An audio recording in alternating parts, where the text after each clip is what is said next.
말씀들이 되게 많네요. 교수님 선발이시고. 갑작스럽게 좀 제가 발표를 보강을 하게 됐습니다. 그래서 조금 부족한 점이 있더라도 좀 이해해 주시기 바랍니다. 시간을 10분을 맞추려고 노력하겠습니다. 슬라이드가 25장입니다. 여러분들 아시겠죠? 쉽지 않다는 거. 그래도 가능한 빨리빨리 넘어가겠습니다. 너무 진중한 분위기보다는 이 안에 들어있는 내용들, 왜 교수님들이 좀 반대를 하고 있는가, 이 부분에 대해서 좀 말씀을 드리도록 하겠습니다. 기본 입장은 제 개인적인 생각도 나중에 좀 말씀을 드리겠지만, 중간중간 드리겠지만, 기본 입장 저희 교수님들이 좀 같이 하는 겁니다. 급변하는 사회 대학 현 시점에서 변화 및 개혁의 필요성에는 적극적으로 공감합니다. 거기에 적극적으로 나설 의지가 있음을 먼저 밝힙니다. 하지만 이번 본부안은 절차상의 문제, 학생들과 교수 간의 충분한 논의 및 의견 수렴이 전혀 없었다는 점, 그리고 구체적인 정보의 제공과 이들 충분한 검토와 치밀한 준비 없이 너무 서두른다는 점, 그래서 심각한 하자가 있기 때문에 받아들일 수 없다는 것입니다. 그리고 이렇게 중차대학 중앙대 미래를 계획하는 것이라면 정말로 세부 내용이 나와야 됩니다. 즉 그 세부 내용이라는 것은 본부에서 말씀하시는 시뮬레이션 결과, 그 다음에 어떤 융합이 제일 좋은 것인가, 해외 사례 검증했다면 모든 그런 자료들을 다 내놓고 적극적으로 토론하고 그래서 함께 만드는 작업을 해야 됩니다. 그러나 저희는 세부안이 하나도 없습니다. 그 점을 먼저 말씀을 드립니다. 지난 주말에 총학생의 성명서를 듣고 사실은 굉장히 깜짝 놀랐습니다. 총학생회가 이런 성명서를 발표할 수 있을까? 그래서 물음표는 이 아래 내용은 사실 총학생회에 없는데 언론에 보도된 내용은 그대로 제가 따온 겁니다. 그래서 이 안에 대해서 총학생회에서 요청했다라고 하는 언론 보도 내용에 대해서 좀 말씀을 드리겠습니다. 편향된 언론 보도를 통해 중앙대학교 대외적 이미지가 실추됐다는 것, 그래서 중단할 것, 이거는 여러분들이 한번 판단을 해보시기 바랍니다. 비대위가 언론을 동원했는지 아니면 다른 쪽이 동원했는지 좀 한번 그거는 평가를 좀 해주시기 바랍니다. 구성원의 명단 공개한 후 정당하게 활동할 것, 원하시면 총학생회가 원하시면 명단을 저희 사회과학대학은 공개하겠습니다. 아까 박희봉 교수님께 말씀하셨듯이 51명 중에 50명이 반대했습니다. 한 분을 보호하기 위해서 저희는 공개를 하지 않는 것입니다. 그렇기 때문에 총학생회에서 만약에 명단을 공개하라고 그러면 저희 내부 절차를 거쳐서 공개하겠습니다. 그 다음에 학생과의 소통에 적극 임할 것, 이 부분하고 그 다음에 전공제 도입으로 인한 학생들의 피해를 논리적으로 설명하고, 이 두 부분에 제 프레젠테이션을 마치도록 하겠습니다. 먼저 전공제 도입으로 인한 학생 피해가 무엇이 있겠는가, 과거 두 사례로 좀 말씀드리겠습니다. 첫 번째는 1970년대에 계열별 모집이 있었습니다. 이와 유사한 것이 있었습니다. 폐지됐습니다. 이거를 제가 경험하지 못했습니다. 나이가 어리기 때문에. 1998년도에 교육부가 고등교육법 제28조 제2항을 바꿔서 입법화하면서 우리나라에는 학부제가 들어왔습니다. 전국의 모든 대학이 학부제를 실시했습니다. 그 내용을 보면 모집 학생을 광역화할 수 있다. 즉 2개 이상의 학과를 만들어서 합해서 학부제로 만들어서 모집할 수 있다. 그 다음에 단과대학 전체로 모집할 수 있다. 지금 현재 우리가 추진하는 안입니다. 본부에서. 목적은 뭐였느냐? 잘 한번 보시기 바랍니다. 본부에서 얘기하시는 거와 크게 다르지 않습니다. 전공 선택의 합리성을 확대하겠다. 그 다음에 복수전공, 연계전공, 심화전공을 확대하겠다. 그리고 기초학문의 후퇴, 교수들의 신분불안은 노력하면 해결될 수 있다. 이게 바로 교육부의 공식적 입장입니다. 그럼 시행 이후에, 그 이후에 6년, 지금 현재까지도 어떤 일이 벌어졌는가? 첫 번째, 2002년 6월 14일 날 전국 국공립대 총장들 학부제를 철폐하라고 요구했습니다. 교육부에게. 학부제 선택 자율권 확대, 학부제 재편성 권한 확대, 학과별 모집 허용, 이것을 허용해달라고 했습니다. 교육부는 묵묵답답이었습니다. 그러면 이때 총장님께서 말씀하셨던 건 뭐냐면 실패 원인이 있다. 구성원들의 반대에도 불구하고 행정이라는 당근을 명분으로 학부제를 강행했기 때문에, 전국대학으로 강행했기 때문에 이런 문제가 발생했다. 그러면 여러분들 취업률도 얘기를 합니다. 그러면 기업체에서 이런 교육을 시켰을 때 학부제에서 교육을 시켰을 때 기업체에서 뭐라고 했느냐? 학부제 교육에 의한 전공 실력을 신뢰할 수 없다라고 그래서 취업에서 이들에게 우대를 할 수 없다라고 얘기했습니다. 여러분들이 이 자료는요 구글링을 해보시면 다 나오는 겁니다. 구글에서 제가 교육부 학부제 쳐서 다 찾은 내용입니다. 제 주장이 아닙니다. 그래서 교육부는 2005년 5월 제한적인 학과제 모집을 허용했습니다. 어문 계열이나 이쪽에서 학과제를 허용했습니다. 그리고 전국대학에서 물밀듯이 학부제를 폐지하기 시작했습니다. 그리고 그때 자유전공이라는 거 생겼는데 다 폐지시켰습니다. 즉 자율전공은 뭐냐면 니들이 학과를 선택하지 말고 그대로 들어와라. 사회계로 들어오면 나중에 2학년 때 되면 너희들이 원하니까 다 찾아서 가라. 이렇게 좋은 걸 해봤는데 왜 대학들에서 폐지를 했을까요? 다 이유가 있기 때문입니다. 자, 한겨레 20일 이 자료를 가져온 거는 여러분들이 지금 보실 수 있는 저희가 논의할 수 있는 내용이 다 들어가 있기 때문에 그렇습니다. 학부제를 파괴해라. 이게 이 당시 잠깐만요. 날짜를 제가 2000년 2월 17일자 한겨레 20일입니다. 고려대학교 쭉 읽어보시면요. 건축학과 학생입니다. 건축공학과를 지원한 학부제로 들어왔는데 건축공학을 지망한 사람이 약 950명 중에 20-30%에 이른다. 즉 200명 정도가 되는데 정원은 90명이다. 대학 입시를 방불케 할 정도로 경쟁률이 세다. 그래서 포기하려고 한다. 대학을 그만두려고 한다. 다시 가려고 한다. 네, 뭐 이외에도 모든 대학들에서 다 이런 얘기를 하고 있습니다. 연세대, 고려대, 네. 점거농성까지 일어났었고요. 그 다음에 교수와 학생들은 교육부에 일방적으로 강요됐기 때문에 이런 문제가 발생하고 있다. 자, 그러면 이 아래 또 뭐 고려대 문과대에는 학생들이 시험 거부를 했었고요. 학부제에 의해서. 그 다음에 중앙대 문과대도 있네요. 네. 학부제 전공 선택권을 쟁취했다. 그것은 본관 건물을 점거한 이후에 획득한 것이다. 라고 얘기했습니다. 이거는 제가 얘기하는 게 아니라. 자, 뭐 이 다 나옵니다. 자율 전공 선택 때도 나오고 이런 모든 대학에서 실패하고 있는 걸 왜 다시 돌아가려고 하냐는 겁니다. 교수님들이 그냥 반대를 하는 것이 아니라 이런 경험을 다 해봤고 저는 실제 중앙대학교에 오기 전에 전적학교에서 경험을 했습니다. 제가 있었던 학교는 신방과하고 문헌정보학과를 합쳐놨습니다. 어떤 일이 벌어졌을까요? 1등부터 120등까지는 저희 거로 왔습니다. 120%를 올 수 있기 때문에 거의 120명 1등부터 제가 있었던 5년 동안에 딱 한 명만 120권 안에 든 학생이 문헌정보과로 갔습니다. 어떤 일이 그동안 벌어졌을까요? 교육과 교수님들하고 저희 인사 안 합니다. 학생들이요? 문헌정보과 학생들 거의 나타나지 않습니다. 어떤 자그마한 사건이 있으면은요 학생들까지 싸움이 일어납니다. 이게 현실이었습니다. 개인적으로 봤을 때도. 자, 이런 것들이 있습니다. 자, 그러면 다 폐지했느냐? 아닙니다. 유지한 학교가 있습니다. 모집단위 방향을 유지한 서울대학교 인문대학교의 사례입니다. 현재도 밑에 보시면은 인문 1개월, 인문 2개월로 합니다. 다만 저희하고 다른 거는 학과를 유지한 상태입니다. 저는 학과를 폐지하는 안입니다.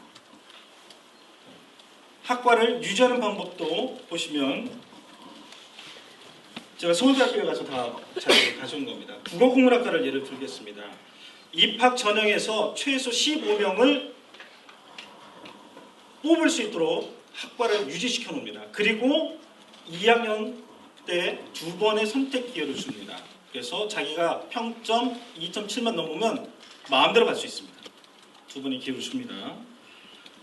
15명 입학 정원을 확보해 준 거죠. 그리고 그 위에서 경쟁을 하는 겁니다. 그리고 학과를 놔두는 체제입니다. 그래서 15명 정원이 있는데 그럼 교수는 몇 명이나 있을까요? 서울대 국문과 보니까 26명이 있습니다. 도고동문학과 정원 10명을 보장해 줍니다. 교수 13명이 있습니다. 언어학과 정원 10명을 보장해 줍니다. 교수 9명이 있습니다. 이게 서울대 국문과 학생 정원 15명에 교수 26명에 자, 언어학과 2014번 명단이 나와 있습니다. 그 밑에도 쭉 나와 있죠. 그 학과에 소속되어 있는 학생들의 명단입니다. 그랬더니 10명을 보장해주고 2014번 같은 경우 2학년 때 보니까 2명만 이과를 선택을 했습니다. 그래서 한 학년이 지금 12명인 거죠. 이과의 교수가 9명입니다. 아, 뒤에 있죠. 예, 어떡하죠? 10분이 다 됐다고 그러는데.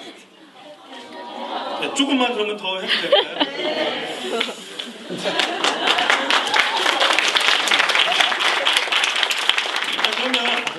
그러면 중앙대학교 국어국문학과를 단순 비교하겠습니다. 제가 국어국문학과를 싫어해서 아니라 국어국문학과 나왔으니까 계열을 유지하고 있으니까 보도록 하겠습니다. 국어국문학과 정원이 입학 정원이 40명입니다. 그렇죠? 네, 저희 국어국문학과가 중앙대 국어국문학과가 정원이 40명입니다. 자, 위에 보시면 교수가 9명입니다. 밑에 서울대 국문학과 학생 정원 15명 보장에 교수 26명이 있습니다.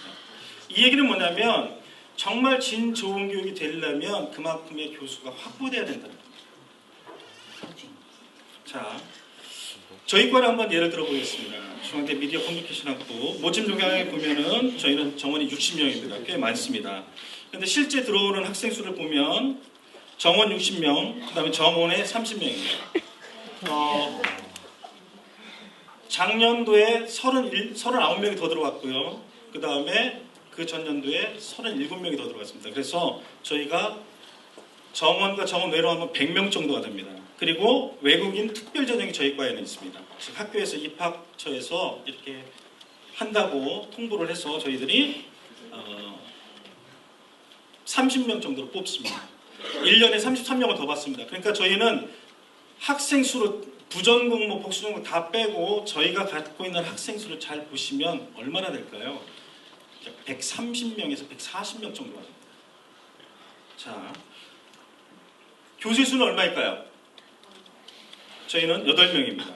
그리고 비정년 트랙으로 1명입니다. 총 9명이 있습니다. 120명, 한 학년에 120명이고 9명입니다. 교수 충원 계속적으로 요구하고 있습니다. 그리고 다른 과도 마찬가지고 교수 충원도 계속 저희들 사회과학대학에서 계속 요구하고 있습니다. 지난 5년 동안 교수님이 몇 명이나 들어왔는지 한번 여러분들이 자료를 찾아보시기 바랍니다. 몇 분이나 들어오는지. 10명 이내지 않을까요? 네. 네.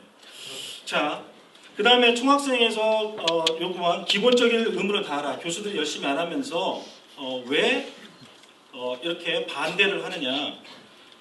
거기에 대해서 이렇게 먼저 말씀을 드리겠습니다. 앞으로 학생들하고 더 열심히 소통하겠습니다. 그리고 더 연구에 전념하겠습니다. 그리고 더 중요한 건 여러분들 교육에 더 전념하겠습니다. 부족한 부분은 압니다. 여러분들이 교수에 대해서 불만이 있고 뭐 여러 가지 불만족스러운 것이 많을 거라고 생각을 합니다. 그 부분은 앞으로 저희들도 더욱더 노력하도록 하겠습니다. 자, 뭐 본부에서도 열심히 노력하셨기 때문에 이렇게 좋은 성과가 나타난다고 생각합니다. 저희가 작년에 보셨듯이 중화일보 평가에서 별로 저는 개인적으로는 사용하지 않고 싶습니다. 제가 중화일보를 좀 평가하고 싶습니다. 개인적으로.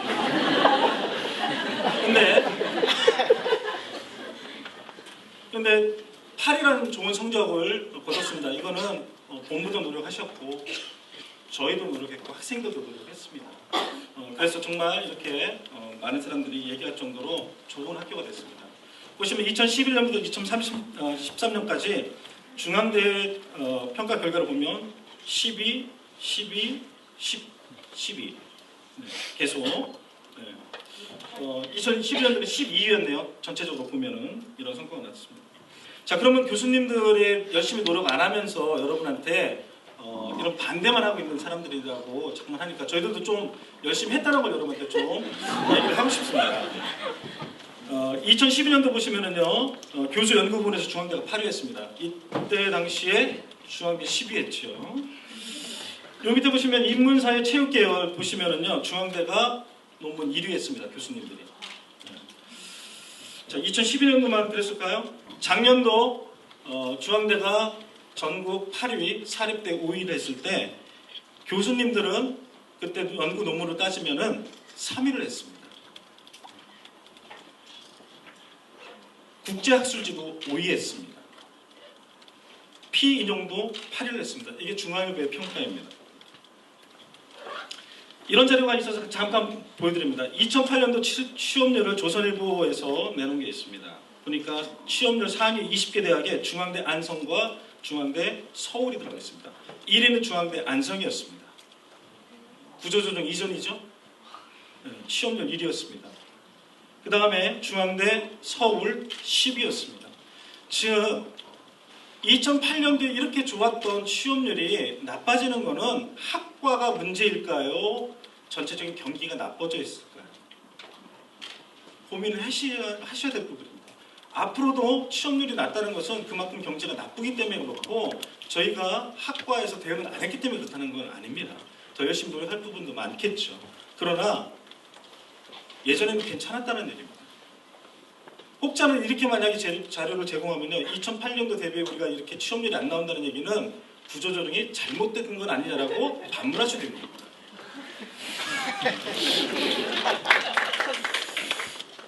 네, 이게 실제로 아까 보여드렸던 취업률입니다. 연평균 등록금은 순위에 들지 못했습니다. 등록금이 싸다는 얘기죠. 자, 중앙일보평가 2014년도를 보겠습니다. 교수 연구를 3위했습니다. 그러면 여러분들의 교육 여건은 어땠을까요? 교육 여건 및 재정 분야를 보면은 13위입니다. 교육 여건이 좋지 않다는 얘기입니다. 즉 교수의 충원율도 지금 현재 좋지 않습니다. 아까 서울대 예를 보여드렸듯이 교수의 수도 많지가 않습니다. 학과별로도 그렇고 교육 여건도 좋지 않다는 얘기입니다. 그러면 본부에서 제시하는 안은 구체적으로 교수의 확보율을 어떻게 높이고 강의실을 어떻게 마련하고 그 다음에 1, 2학년 때 아트 앤 휴머니티 교육을 어떻게 시킬 것인가 이러한 것을 시뮬레이션을 잘해서 학생들이 초기부터 잘 정착할 수 있도록 정말 좋은 교육을 받을 수 있도록 그것을 먼저 제시를 해야 된다는 겁니다. 그래야지 저희가 정말로 교육을 잘 시킬 수 있구나 정말로 미래가 보이는구나 합의할 수 있다는 얘기입니다. 그래서 저희는 개혁을 반대하는 게 아니라 충실하게 데이터를 놔두고 얘기를 하자는 겁니다. 네, 왜 이런 얘기를? 자, 보시면은요, 가장 순위가 낮았던 부분들을 보면은요, 교수당 학생 수입니다. 전국 33위입니다.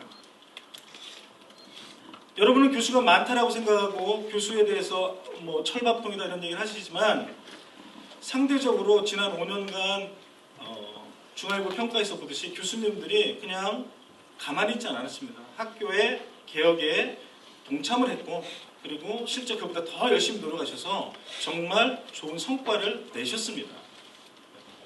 그럼에도 불구하고 교육에서는 부족한 부분이 있을 수도 있습니다. 그 부분 앞으로 교수님들 다 노력하실 겁니다.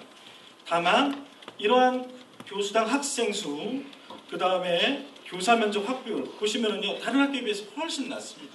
그러면 이런 것들을 먼저 어떻게 충실하게 가꾸어 나가면서 연도별로 확충해 나가면서 정말 질 좋은 교육, 학생들이 원하는 교육 또는 새로운 과를 만드는 것, 연계 전공, 자기 설계 전공 다 만들 수도 있습니다.